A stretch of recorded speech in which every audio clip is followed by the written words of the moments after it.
In less than 15 minutes, I'm going to teach you how to factor most trinomials you will see in algebra class, including a couple special cases. I'm Tammy. I do math for coffee. I'm caffeinated. Here we go. AC method is talking about how you multiply these two numbers together. I like to use boxes for this kind of thing. If you've never seen this before, just watch. It's a little magical.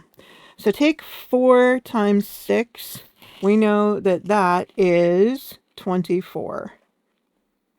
Now I need to come up with two numbers that multiply to be 24, but when you combine them are 11.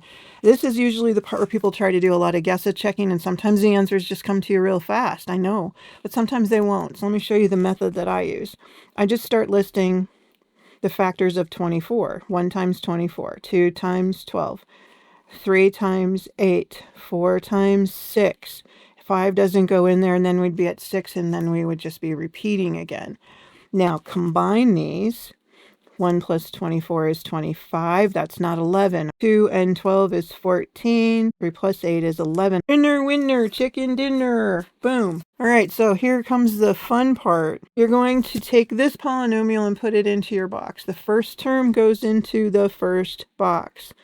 The last term goes into the last box.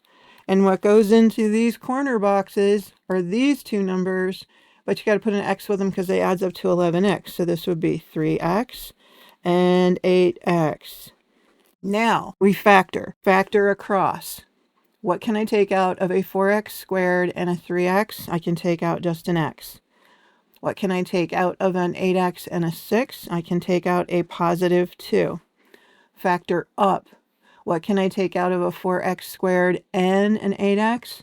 That would be a 4x. And what can I take out of a 3x and a 6? Just a positive 3. Those are factors. So what I have now is 4x plus 3 from the top and times x plus 2. And that is factored completely. As much as people hate to do it, as a teacher, I know that these checks are pretty dang useful. Let me multiply this back out so you can make sense of how all of this happened. We're going to take 4x times x. That would be 4x squared. Then I'm going to take 4x times 2. That is a plus 8x. Ding, ding, ding, ding, ding, ding, ding, ding, ding, ding. See? Now I'm going to take 3 times x. Whoa, there it happened again. Whoa, magical. And then 3 times 2, which is 6. When you put those together, you get 4x squared plus 11x plus 6. See how wonderful that is? Let's do it again. I picked this one because it has ugly negatives in it. Take your a times your c. 4 times, keep the sign with it. That's negative 5. So we are looking at a negative 20. That is a times c. Now we're going to list all the factors that'll make a negative 20. And this is going to drive you nuts a little bit, but I don't care because it works. So just go with it. 1 times negative 20, negative 1 times positive 20. 2 times negative 10, negative 2 times 10. 3 doesn't go into 20. 4 times negative 5 and negative 4 times positive 5. What we are looking for is something, when we smash these together, we are looking for the minus 19. And I know you see it right away. When I put those two together, a positive 1 and a negative 20, there's your negative 19. Ding, ding, ding, right off the bat. That wasn't a waste of time. That's going to stay in your brain for another problem. It'll be fine. 4x squared goes here. The last term, including the sign, goes here. Then you grab your middle numbers that you chose to use, and you put them in here. So 1x and negative 20x. Doesn't matter which box you put them in. Really, it won't matter at all. What you can take out of a 4x squared and a 1x is just an x. Then you look at the bottom line. What you can take out of a negative 20x and a minus 5. And here's a tip coming from decades of experience. If it's leading with a negative, take out a negative. So I'm going to take out the negative 5. It goes in both of those. All right, going upwards, I have a 4x squared and a minus 20x. It's a positive leading, so I'm going to pull a positive 4x. That is the biggest factor I can divide out of both of those. Now factor up.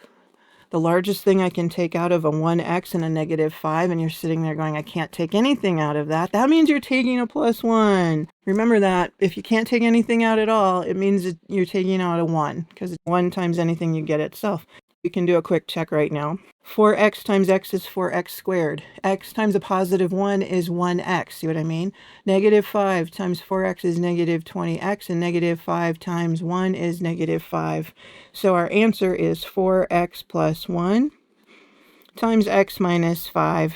And at the same time, I'm not going to do the check. Okay, this one is usually when people learn how to factor, they start with these, and then they learn how to factor wrong, which is why I don't start with these. You got to remember, though, there is a number in front of this x squared, and that is a 1. And so I'm going to take the 1 times the negative 50, and I'm going to have negative 50. And I'm looking for combinations that multiply to be 50, but are going to combine to be negative 5. So we start the same way every time. You may not have to, and that is totally okay. But as a teacher, I've learned not to assume that every single brain who's listening to me is going to understand. So I show methods that will save you when you're stuck. Negative 5 and a positive 10 and a positive 5 and a negative 10. And I am looking for a combo of minus 5. Well, this is going to give me a negative 49 when I put those two numbers together. I say combination. You might think subtraction or adding or whatever. I just say mash them together. They have to become this. So negative 1 plus 50 is a positive 49. This is going to be a negative 23. This is going to be the positive 23. This is going to be a positive 5. And of course, the last one is the one we're looking for. And the only reason I showed you all of that is because that'll be in your head when you see a different problem. I'm going to put this 1x squared right here. And yes, when I'm teaching, I do put the 1 in front of the x squared. It keeps it from being less confusing sometimes. The minus 50 goes in the last box. The numbers that we know we need are these guys. So I'm going to put the 5x here and a minus 10x there. Now you start factoring line by line. So we have, in the top line, the only thing I can take out is an x. In the bottom line, I have a 10x and a 50. I can take out a 10. Positive 10 is what I'm going to take out there. Going up, I have 1x squared and 10x. I can take out an x. Going up, I can take out a, 5? I can. But this is supposed to be minus 50. I made a mistake when I filled something out, didn't I? This is supposed to be a minus. I didn't make that mistake on purpose, you guys. I'm not AI. I'm human. Minus 10x. You were probably screaming, weren't you? Sorry about that. Okay, I was looking at this going, it ain't working. This is why you double check. X times x is x squared. X times negative 10 is negative 10x because I copied that wrong. 5 times x is 5x, and 5 times negative 10 is negative 50. Here we go. My gosh. Should I stop and take a sip of coffee? Because it seems that I'm losing my caffeinated energy. Next two are going to have special things happening with them, but we're going to do them the same way. We're going to take 25 times 4. Well, that's a positive 100. So I need to find the factors of 100. So that would be 1 times 100. It's positive, so I'm just going to use positive factors, except, whoa, I need to make a negative 20. So even though the 100 is positive, I'm going to be multiplying two negatives together to make that positive 100 here. But it's got to be negative 20 in the middle. Oh, so tricky.